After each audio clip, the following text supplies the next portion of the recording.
ADM Naveen ബാബുവിനെ പിച്ചി ചീന്തണം എന്ന ലക്ഷ്യം വെച്ചുകൊണ്ട് PP ദിവ്യ ഗൂഢാലോചന നടത്തി. പ്രാദേശിക ചാനലിനെ വിളിച്ചു വരുത്തുകയും അതുപോലെ തന്നെ വീഡിയോ എടുത്ത് അത് ദിവ്യയുടെ തന്നെ ഫോണിൽ നിന്നും പ്രചരിപ്പിച്ചതിനും അടക്കം ഇപ്പോൾ തെളിവുകൾ പുറത്തു വരികയാണ്. ഈ കണ്ടെത്തലിൽ നിന്നും നവീൻ ബാബുവിന്റെ മരണമാകട്ടെ കൊലപാതകമല്ല, ആത്മഹത്യയാണ് എന്നാണ് വിരൽ ചൂണ്ടുന്നതും. ഇത് സംബന്ധിച്ച കുറ്റപത്രം ഇപ്പോൾ ഒരാഴ്ചയ്ക്കുള്ളിൽ സമർപ്പിക്കും. നവീൻ ബാബുവിൻ്റേത് ആത്മഹത്യ തന്നെയാണ് എന്നും പ്രേരണ PP ദിവ്യയുടെ പ്രസംഗമാണെന്നുമാണ് കണ്ടെത്തൽ. ഇനി കേസിൽ ലഭിക്കാനുള്ളത് രാസപരിശോധനാ ഫലമാണ്. കേസിൽ 82 സാക്ഷികളാണുള്ളതെന്നും കുറ്റപത്രം വ്യക്തമാക്കുന്നു. കഴിഞ്ഞ ദിവസമാണ് കേസ് അന്വേഷണം CBIക്ക് വിടണം എന്ന കുടുംബത്തിന്റെ ആവശ്യം പോലും ഹൈക്കോടതി തള്ളിയത്. ഇതിന് പിന്നാലെയാണ് ഇപ്പോൾ തെളിവുകൾ ദിവ്യയുടെ ഫോണിൽ നിന്നടക്കം കണ്ടെത്തിയിരിക്കുന്നതും.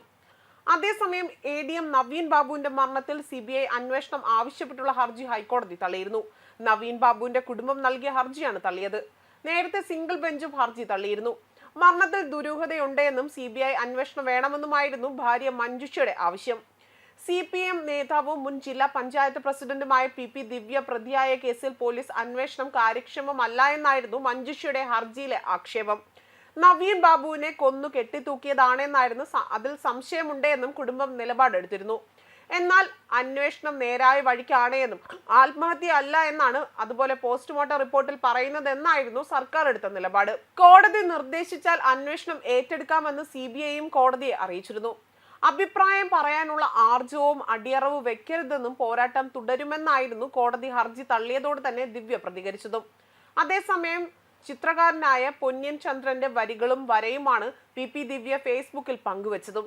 കേസിനെ കുറിച്ച് ഒന്നും പറയാതെയായിരുന്നു കുറിപ്പ് പങ്കുവച്ചത്.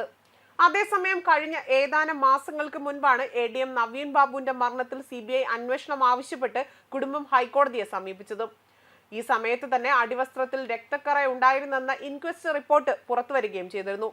നവീൻ ബാബുവിനെ കൊന്ന് കെട്ടിത്തൂക്കിയതാകാമെന്നായിരുന്നു കുടുംബം വിശ്വസിച്ചിരുന്നതും.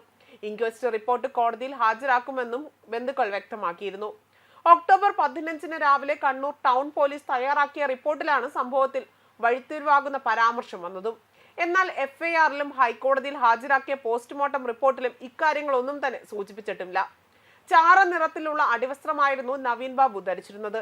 തുടകൾ, കണങ്കാലുകൾ, പാദങ്ങൾ എന്നിവ സാധാരണ നിലയിലായിരുന്നുവെന്നും റിപ്പോർട്ടിൽ പറയുന്നുണ്ട്. ഇൻക്വസ്റ്റ് നടക്കുമ്പോൾ തന്നെ ബന്ധുക്കൾ സ്ഥലത്തില്ലാത്തതിനാൽ തന്നെ മൊഴി രേഖപ്പെടുത്തിയിട്ടില്ല. രാവിലെ 10:15 തുടങ്ങി 10:45 ഇൻക്വസ്റ്റ് പൂർത്തിയാക്കിയതും. പത്തനംതിട്ടയിൽ നിന്ന് പുറപ്പെട്ട ബന്ധുക്കൾ കണ്ണൂർ പോലീസ് ഡെപ്യൂട്ടി കമ്മീഷണറെ വിളിച്ചപ്പോഴായിരുന്നു ഇൻക്വസ്റ്റ് കഴിഞ്ഞു എന്ന വിവരം അറിയുന്നതും. മൃതദേഹം പരിശോധന നടത്തിയത് പരിയാരം മെഡിക്കൽ കോളേജിൽ നടത്തുന്നതിൽ വിയോജിപ്പുണ്ട് എന്ന് പോലും കോഴിക്കോട്ടേക്ക് മാറ്റണമെന്നും ബന്ധുക്കൾ കമ്മീഷണറോട് ആവശ്യപ്പെട്ടിരുന്നു. കളക്ടർ അരുണിനെ വിളിച്ചപ്പോൾ ഒന്നും പേടിക്കാനില്ല എന്നും പോലീസ് സർജനാണ് നേതൃത്വം നൽകുന്നത് എന്നായിരുന്നു ബന്ധുക്കളോട് പറഞ്ഞതും.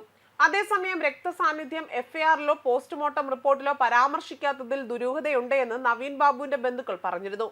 ഇൻക്വസ്റ്റ് റിപ്പോർട്ട് സർജനാണ്, പോലീസ് നൽകിയില്ല എന്നും സംശയമുണ്ട്. ആന്തരിക അവയവങ്ങൾക്ക് പരിക്കില്ല എന്ന് പോസ്റ്റ്മോർട്ടം റിപ്പോർട്ടിൽ പറയുമ്പോൾ തന്നെ പിന്നെ എങ്ങനെയാണ് അടിവസ്ത്രത്തിൽ രക്തക്കറ വന്നതെന്നും പോസ്റ്റ്മോർട്ടം ചെയ്ത ഡോക്ടർ ഇൻക്വസ്റ്റ് റിപ്പോർട്ട് വായിച്ചു നോക്കിയില്ലേ എന്നും രക്തസ്രാവം ഉണ്ടായിട്ടുണ്ട്, അതിനർത്ഥം ഒരു മുറിവ് ശരീരത്തിൽ എവിടെയോ ഉണ്ടായിട്ടുണ്ട് എന്നായിരുന്നു ബന്ധുക്കൾ ആരോപിച്ചിരുന്നതും.